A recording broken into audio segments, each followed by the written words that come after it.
ఎవరు చేశారు? సో అక్కడ పోలీసోళ్ళు అంతా ఆల్రెడీ వీళ్ళకంటే ముందే పోలీసోళ్ళు ఎంటర్ అయ్యారు. పోలీసోళ్ళని అడిగితే ఎవరు చేసిరు అనే సమాధానం లేదు. సో బిడ్డను కిందికి దింపిన తర్వాత కర్నూలు జనరల్ హాస్పిటల్కి పోస్ట్మార్టంకి పంపించారు వీళ్ళ తల్లిదండ్రుల చేత సంతకం తీసుకొని పోలీసులు.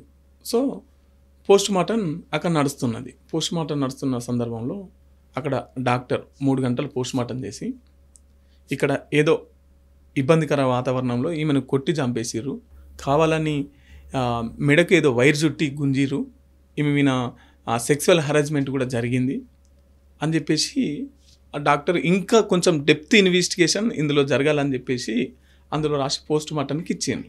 ఓకే.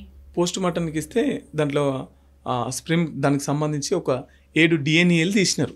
ఆ పోస్ట్మార్టంలో తన పైన లైంగిక దాడి జరిగిందనేది తేలిపోయింది అక్కడ. అయితే అదే రోజు నాడి తను వెళ్ళి స్కూల్ యజమాని జనార్దన్ రెడ్డి, వాళ్ళిద్దరు కొడుకులు హర్షవర్ధన్ రెడ్డి, దివాకర్ రెడ్డి, ఇలా ముగ్గురు పైన కేసు బుక్ చేసినారు. SC/ST case. వాళ్ళు రెడ్డిస్, వీళ్ళు నాయక్. ఓకే. తర్వాత పోక్సో అమ్మాయి, మైనర్ అమ్మాయి మీద రేప్ అటెంప్ట్ జరిగింది కాబట్టి పోక్సో యాక్ట్ కింద కేసు ఎఫ్ఐఆర్ చేసినారు. ఎఫ్ఐఆర్ చేసిన తర్వాత మళ్ళీ రీఇన్వెస్టిగేషన్ అని చెప్పేసి మళ్ళీ ఇదంతా ఒక మెడికల్ కాలేజ్కి ల్యాబ్కి పంపించడం, అక్కడ ఇదంతా ప్రాసెస్ నడుస్తున్నది.